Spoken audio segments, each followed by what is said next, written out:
It's story time again, and this time I'm going to share a bit of my testimony. This is just one thread of my life, my walk with God. There's a whole bunch that I'm not going to mention, at least right now.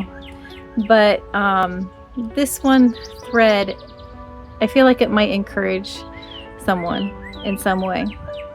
So, if you read the Bible, then you're probably aware that in the Gospels, there's several times where it says that Jesus got in a boat when he preached to the multitudes while the multitudes stood on the shore. And so I think it was maybe somewhere around 20 years ago. I don't remember the exact year, maybe a little more. I saw a parallel between that the disciples were with Jesus on the boat, and they experienced many things in the boat and went with him, while the multitudes followed on shore. And I remember feeling like God was calling me to get in the boat. He was calling me to follow him as a disciple rather than just staying with the multitudes who follow Jesus for the preaching and the teaching and the miracles, but to get in the boat and follow him.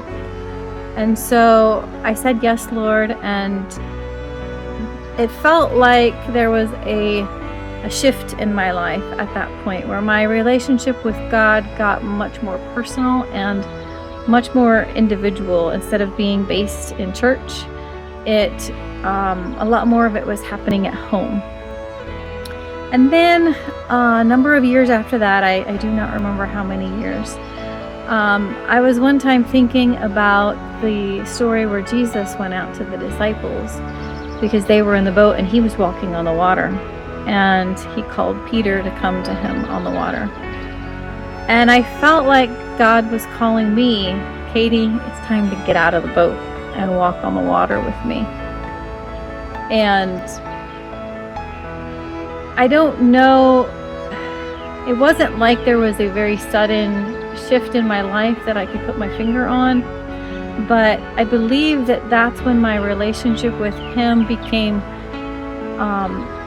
it entered a new level where so much of it was about learning to trust him instead of just learn from him and learn about him. It was more trust. And it's been many years since then, and truthfully I never thought too much about whether there would be something following that. I guess I always kind of thought that walking on the water with Jesus was like that's where we were all supposed to get to, and then the rest of the journey would be learning more and more and more to walk on the water with Jesus or something.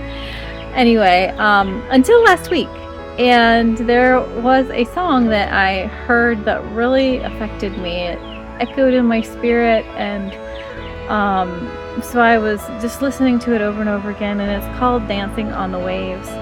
And at the end of the chorus, it has the words, "We'll be walking on the water and dancing on the waves."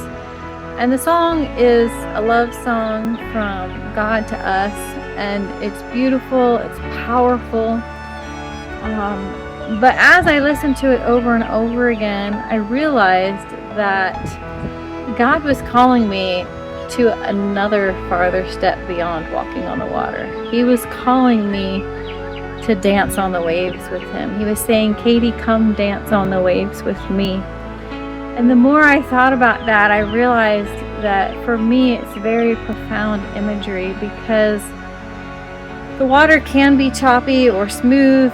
Walking on it with Jesus, I at least for me, I carried that idea that walking on the water with Jesus meant this focused, "Okay, Jesus, I'm looking at you. I can't look at the waves. I can't look at the waves because I know if I look at the waves, I'll sink." A lot of struggle, and it's hard to articulate.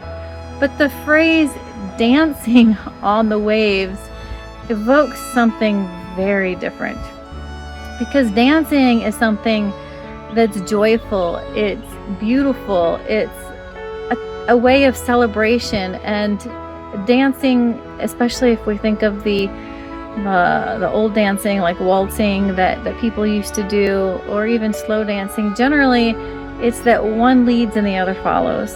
And of course, Jesus is the one that leads and I'm to follow.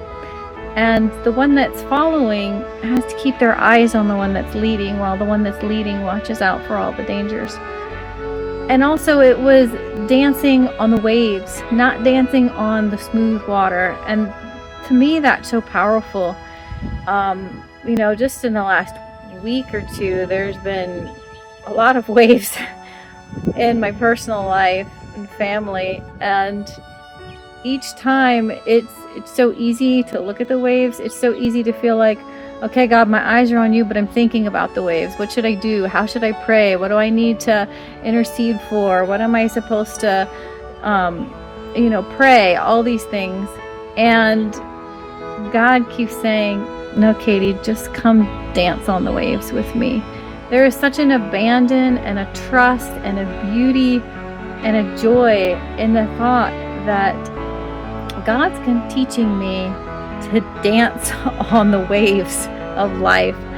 It just blows my mind, truthfully. But that's what He's calling me to do, and I know I'm not the only one. So I hope maybe this encourages some of you, wherever you're at in your life, that God's calling you and He wants to teach His people to dance on the waves. And sometimes when we are when we have loved ones that are going through really difficult situations, our culture has this thing where it's like, if you're not acting concerned and trying to help them out and get them out, then it means you don't really care. And I've struggled with that a little bit, maybe a lot bit in years past. But one thing that I know is that the best thing that I can do for my loved ones is to continue to keep my eyes on Jesus and cultivate a relationship with Him where He can speak through me, where He can put His words in my mouth, where He can pray through me, put the words in my mouth when I'm praying, even that they need, if He needs me to do that. If I'm trying in my own power to rescue them, make their situation better, I'm probably not actually going to help much at all. And so He's been reassuring me this week that learning to dance on the waves with Him is really the best thing that I can do, even for my loved ones who are caught in those waves. Because if I'm dancing with Him, then I'm moving step in step with Jesus. And that is the best place to be, for Him to minister to them through my life, for me to be a gateway or a doorway that He can work through to touch them and move powerfully in their lives. And I definitely want to see that. So I hope that encourages some of you. God bless.